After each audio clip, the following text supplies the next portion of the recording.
Bueno, ¿dónde vemos los conceptos de seguridad y criptografía? Por ejemplo, vemos empresas hoy en día, o organizaciones, entidades financieras y públicas que poseen información importantísima, la cual se graba a través de datos. Y estos son vulnerables, por tanto, a ciberdelincuentes, como un hacker, que puede desde la comodidad de su casa entrar a la información, modificarla o eliminarla a su favor. Entonces, allí podemos ver que se tiene que aplicar el concepto de seguridad y criptografía de bases de datos. ¿De qué manera puede ser? Bueno, la seguridad de bases de datos tiene dos tipos: obligatoria y discrecional. Asimismo, obedece a tres vertientes: la integridad, la confidencialidad y la disponibilidad. Bueno, en la confidencialidad vemos lo que es la criptología. Ahora, conceptos generales que debemos conocer antes de empezar a analizar el sistema. Primero, la criptología. ¿Qué significa? Viene del, bueno, etimológicamente, cripto, oculto, grafía, escritura. Es la escritura oculta, a través del uso de algoritmos matemáticos que se van a encargar de proteger la información. Tenemos luego la criptología. La criptología viene a ser la ciencia que estudia esta protección. Asimismo podemos ver acá cuatro conceptos más: el criptoanálisis, la criptografía misma, estegoanálisis y estereografía. Luego vemos los criptosistemas, los cuales son conjuntos de algoritmos matemáticos usados para proteger información. Cuando intentamos proteger una base de datos, buscamos asegurarle de tres situaciones. La primera, brevedad de información, pues hay fragmentos de datos que no deben ser conocidos por el público. Por ejemplo, la clave de una tarjeta de crédito no es algo que deba conocerse porque se puede perder mucho dinero a través de este error. El segundo es la modificación de datos. Volviendo al ejemplo de la tarjeta de crédito, puede ser cambiar el depósito del saldo de la persona y añadir los criterios unos ceros, lo cual es un cambio bastante significativo. El siguiente es el perder datos, o sea, borrarlos, de manera voluntaria o involuntaria, pues sea como sea, es una pérdida de información. Ahora, vamos a las vertientes de la seguridad que se mencionaron anteriormente. Primero vemos la disponibilidad. Aquí podemos ver que se busca que la información esté disponible, como su nombre lo menciona, y que no se pierda con facilidad. Por ejemplo, vemos el caso del diario efímero, en el cual se genera cuando le meten la transacción, se genera una página extra. La página que se va a trabajar y una página oculta. En este caso, por ejemplo, vemos, se hace la transacción. Y si esta falla, pues la propiedad de la atomicidad de la base de datos se va a perder, debido a que la transacción o bien se hace o bien no se hace. No hay un punto medio. En este caso, si la transacción se pierde, la página 2 es un respaldo que va a tomar el lugar de la 1 y va a quedar de manera, bueno, va a quedar como estaba originalmente en la base de datos. Pero si la transacción se hace con éxito, la página 2 se va a borrar, porque no es necesario que continúe allí, ya que la página no ha sido modificada exitosamente. Aquí vemos también, por ejemplo, la protección por RAID. RAID 0, 1, 2, 3, 4, 5 y 0 más 1, los cuales buscan paridad y redundancia en la base de datos, pero no con el fin de hacerla más lenta, sino de generar un respaldo. Pues si por algún motivo se quema un disco duro que está en la base original, o o se apaga y se pierde la información de un día completo, en el otro disco duro va a quedar una copia idéntica, la cual se va a poder restaurar. Así, hablando de restaurar datos, vamos a restauración en caliente, la cual se puede aplicar en el caso del diario efímero. Pues después de aprender la base de datos de nuevo, o quizás buscar corregir el error, la página va a hacer un respaldo que automáticamente va a tomar el lugar del anterior, con el fin de evitar que se pierda información sin tener que apagar y hacer un backup de la base de datos. Luego vemos la restauración en frío, la cual se puede realizar al hacer un backup, como bien dije, de la base de datos. O bien cuando se pierde información de un día que no ha sido posible de recuperar o hacer un backup, se conoce como error fatal, debido a que se está perdiendo la información y ya no se va a poder recuperar, pues no hay una copia de respaldo de esta.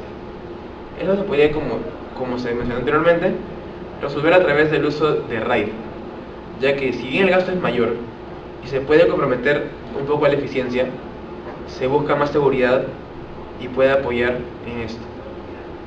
Ahora, en la integridad, vemos la integridad semántica y operacional. La integridad semántica vienen a ser las reglas de integridad que se van a aplicar, y la operacional viene a ser en sí la aplicación de esas reglas.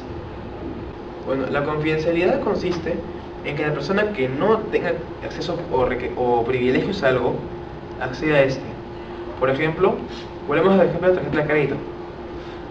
Para que alguien pueda ingresar esa información, debe atender no solamente la tarjeta de crédito, sino también la contraseña de esta. Asimismo, para procesar esta información se requiere estos datos, con el fin de que cuando alguien pueda robar la tarjeta de crédito, no puede ejecutar transacciones o movimientos de dinero sin la autorización del propietario. El sistema verifica en este momento que el dato ingresado sea el correcto, y sea por eso la tarjeta de crédito como la contraseña. Pero no solamente es una técnica confiable. Otra manera confiable de guardar la información es la criptografía, la cual convierte el contenido de la información, haciéndola que un usuario no tenga acceso fácil a este. De esta manera vemos que se aplica el concepto de un algoritmo matemático que oculta la información. Bueno, el modelo de confidencialidad del lenguaje SQL es propietario de un objeto que ha creado, y pues todos los privilegios sobre este se dan. Existen dos niveles de asignación de privilegios, los cuales pueden ser usados en la base de datos. El nivel con el que cuenta el administrador de la base de datos, también conocido como DBA, es un privilegio propio de este, el cual puede modificar, crear o cambiar atributos dentro de las tablas. Por ejemplo, puedo utilizar los comandos que se muestran en esta tabla: create schema, create table, create view, alter, drop o modify, select. Pues este, al ser administrador de la base de datos, tiene el poder prácticamente absoluto dentro de esto. Claro que también viene a tener lo que sería la moral y la buena práctica que se realice, debido a que por más que tenga el poder total sobre la base de datos, aprovecharlos sin tener cuidado. Otro nivel que vemos es el que podemos controlar, se controlan privilegios para que no todas puedan acceder a los comandos que puedan quizás hacer que la base pierda integridad. Por ejemplo, select, reference, son comandos que no van a afectar la base de datos, sino van a mostrar información. Ahora, en cuanto al principio de la seguridad, vemos diversas razones por las cuales te debe proteger la información. La primera, moral y ética, pues pueden existir morales que regulen el acceso a la información. Por ejemplo, información de registros médicos, religiosos o penales. Otros vienen a ser los comerciales, pues una empresa que tiene su información en la base de datos, que puede ser utilizada por la competencia.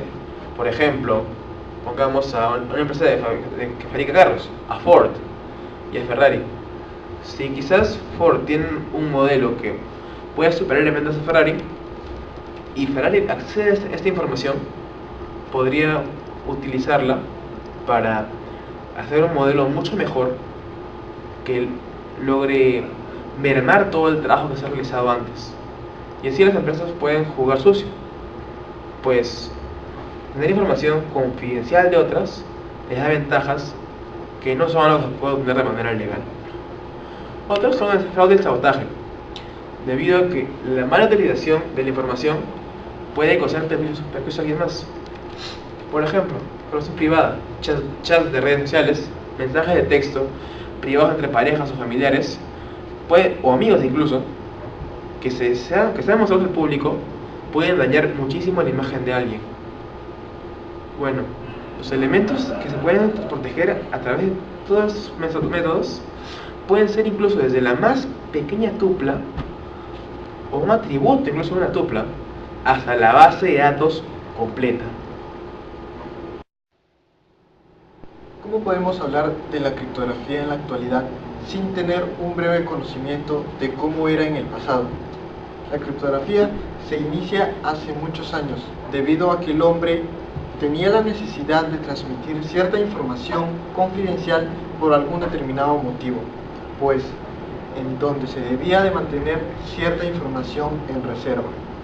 Hablando de la criptografía clásica, aproximadamente hace 2500 años, eruditos hebreos utilizaron el cifrado por sustitución monoalfabética, como por ejemplo el cifrado Atbash, que consistía en sustituir la primera letra por la última, la segunda por la penúltima, la tercera por la antepenúltima y así sucesivamente. Este tipo de cifrado ha sido muy utilizado en las escrituras religiosas, pues necesitaban ocultar los mensajes misteriosos.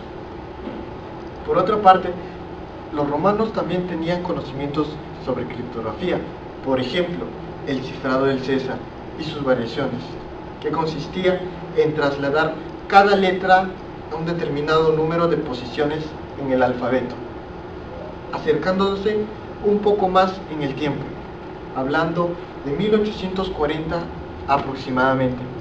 Apareció un personaje llamado Alan Poe, pues él desarrolló métodos sistemáticos para poder resolver algunos de los cifrados de este tiempo. También escribió un ensayo sobre los métodos criptográficos. Estos resultaron ser muy útiles para descifrar los códigos alemanes que fueron empleados durante la Primera Guerra Mundial. Pasados unos años, Miriam Rejewski, de la oficina de cifrado polaca, reconstruyó a la máquina Enigma, la cual fue usada por los alemanes durante la Primera Guerra Mundial, pues este fue considerado el mayor avance de la criptoanálisis en muchos años.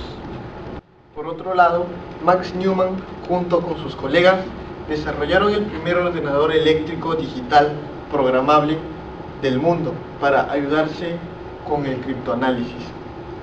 Pues hoy en día se utilizan métodos que combinan los caracteres del mensaje con otros, o también se utilizan algoritmos que poseen una gran complejidad, como el DES, que fue inventado por la empresa internacional IBM. Dentro de la criptografía podemos encontrar dos clases, la criptografía simétrica y la criptografía asimétrica. La criptografía simétrica o de clave privada emplea algoritmos que emplean además una clave única para encriptar y desencriptar un texto. A manera de ejemplo, el usuario X usa la clave para encriptar su texto y se le envía al usuario Y, quien desencripta el mismo texto empleando la misma clave. Anteriormente, la clave ha sido definida mediante un acuerdo. Entre las principales características de este tipo de criptografía podemos encontrar que es muy rápida, debido a la sencillez de los algoritmos que emplea para cifrar y para descifrar. Es casi totalmente seguro y además posee un breve beneficio debido a que el producto final es compacto. Para decirse que un texto o mensaje ha sido encriptado correctamente debe cumplir dos aspectos. El primero, cuando se conozca el texto cifrado, debe ser muy difícil conocer el texto sin cifrar y aún más difícil conocer la clave privada. El segundo aspecto que debe cumplir es que a partir del conocimiento del texto descifrado y el texto cifrado debe ser totalmente imposible descubrir la clave con la que ha sido cifrada y descifrada correspondientemente el mensaje. tanto como posee aspectos positivos y negativos. Entre sus principales aspectos negativos se encuentran en primer lugar su fin público, es decir, la clave privada es difundida a través de la red hacia muchos usuarios. En segundo lugar, el almacenamiento de un gran volumen de claves privadas y poder asegurar su seguridad es cada vez más dificultoso a través del aumento del volumen de estas. En tercer lugar, si la clave es descubierta por un usuario que no tiene los permisos necesarios para adquirir esta clave, la comunicación se vuelve totalmente insegura y debe cambiarse esta clave inmediatamente. Dentro de la criptografía simétrica se encuentran también dos clases. Una, el cifrado en flujo, y otra, el cifrado por bloques. El cifrado en flujo consiste en intercambiar, o mejor dicho, operar con el algoritmo correspondiente a cada carácter del texto a cifrar. Uno de estos exponentes clásicos en la historia es el cifrado del César, anteriormente descrito, que consistía en que se debería trasladar cierto número de letras hacia la izquierda o hacia la derecha del alfabeto para intercambiar las letras correspondientes. Si se conocía este X número de veces que se ha desplazado el alfabeto hacia la izquierda o hacia la derecha, se descubría el texto a descifrar. Por último, encontramos el tipo de cifrado por bloques. Consiste en dividir el texto o mensaje en determinadas cantidades de bloques. Uno de los exponentes más resaltantes de este tipo de cifrado es IDEA, el algoritmo internacional de cifrado de datos. Este tipo de cifrado es actualmente uno de los más seguros que existe. Frente a este tipo de cifrado, el desciframiento por fuerza bruta es totalmente inservible. Para operar, emplea bloques de 64 bits y claves de 128 bits. Su proceso de cifrado y descifrado es el mismo. Durante el proceso, realiza 8 transformaciones idénticas llamadas rondas y una final llamada media ronda. Es la criptografía simétrica, la cual utiliza dos llaves, una pública y una privada. La pública es la que se puede compartir a otras personas aparte del usuario que la creó. No se puede deducir la clave privada de la clave pública, aunque esté relacionada por cálculos matemáticos. La clave privada es la que se queda con el emisor. Esta es la que descifra el mensaje o el archivo cifrado por la clave pública. Esta clave no se puede compartir con ninguna persona, solamente esta clave se queda con la persona, la cual la creó. La criptografía simétrica se divide en dos ramas. Uno es cifrado de clave pública, la cual es, en lo que había dicho anteriormente, se utilizan las dos claves para, uno, con la clave pública, cifrar el mensaje, y dos, con la clave privada, descifrar el mensaje. Otra rama de criptografía son las firmas digitales. Un mensaje se puede firmar utilizando la clave privada del usuario que quiera firmar, y así el usuario que tenga la clave pública puede observar la firma del otro usuario. Esto se hace para la conveniencia de la autenticidad. Los certificados. Los certificados son un objeto de seguridad firmado digitalmente que contiene una clave pública y una clave privada, o una clave privada, según se considere. Estos certificados son muy importantes, sobre todo en base de datos, pues permite exportar e importar ciertos certificados de una a otra base de datos. Además, estos pueden contener claves públicas y claves privadas, los cuales también ayudan en el proceso de encriptación en la base de datos.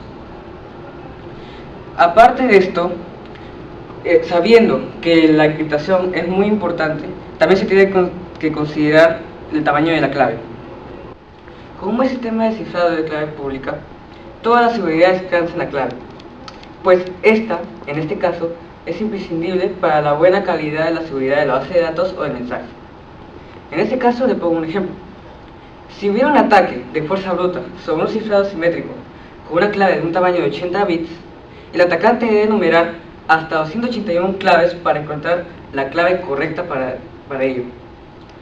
En el caso de una clave asimétrica o clave pública, si hubiera un ataque de fuerza bruta sobre un cifrado de este tipo, este tendría que tener una clave de 512 bits.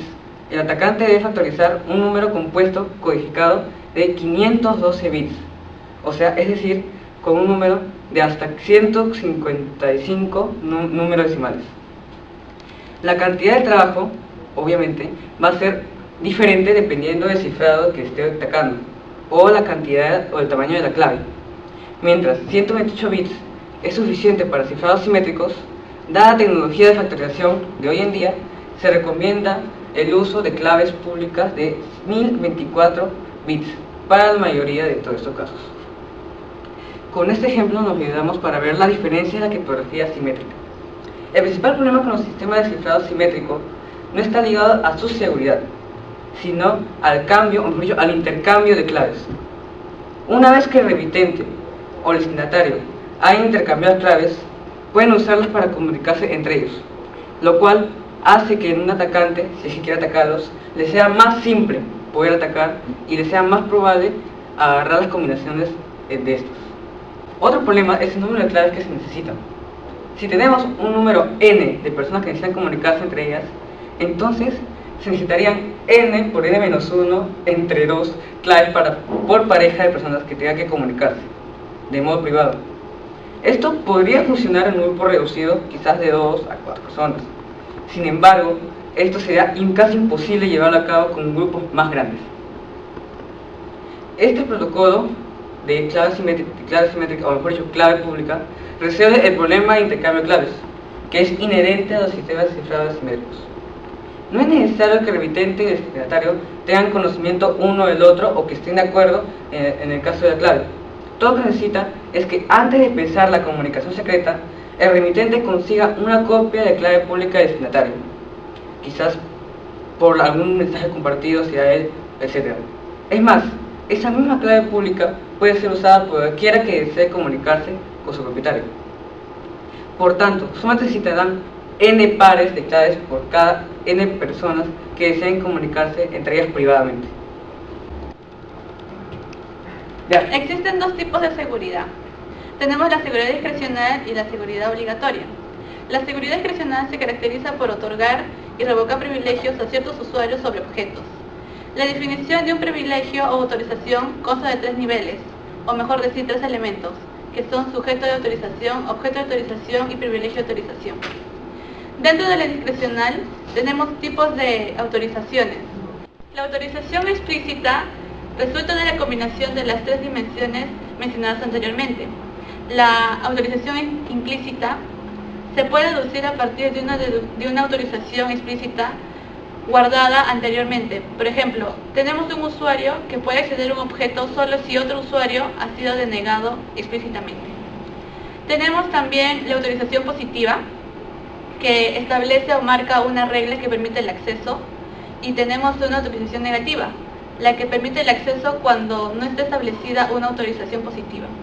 Tenemos la autorización fuerte, que consiste en donde la autorización puede ser inválida y reescrita a la vez, y por el contrario la autorización débil no puede ser reescrita ni inválida. Por otro lado tenemos la seguridad obligatoria, la cual clasifica tanto al usuario como a la información en distintos niveles. Dentro de esta seguridad podemos encontrar 2 propiedades, la seguridad simple y la seguridad estrella. La seguridad simple se caracteriza o se puede explicar de la siguiente manera. Si un usuario A quiere acceder a un objeto Y, debe tener un nivel de seguridad mayor o igual que el objeto Y, de esta manera puede acceder. En cambio, la seguridad estrella, si un usuario quiere acceder a un objeto Y, debe tener el mismo rango de seguridad que el objeto Y. Ahora, por ejemplo, contamos con la tabla empleados, la cual presenta a varios objetos instanciados. Contamos también con el usuario A y el usuario B. El usuario A, por ejemplo, tiene el nivel de seguridad 2 y el usuario B tiene el nivel de seguridad 3. Si el usuario A o tanto el usuario B quieren realizar una consulta o obtener información sobre el objeto, utilizan la sentencia select y hacen la siguiente sentencia. Luego, si el usuario A hace la siguiente sentencia, especificando su tipo de clasificación, que es clasificación igual a 2, le retorna la siguiente tabla. En cambio, si el usuario B realiza la misma sentencia, especificando su clasificación igual a 3, le devuelve la siguiente tabla. Y donde podemos observar que los objetos retornados tienen los niveles de seguridad 2 y 3. Esto quiere decir que el usuario B puede acceder a la información las cuales son menores de su rango, lo cual se está aplicando en la propiedad de seguridad simple. Esto es todo, muchas gracias.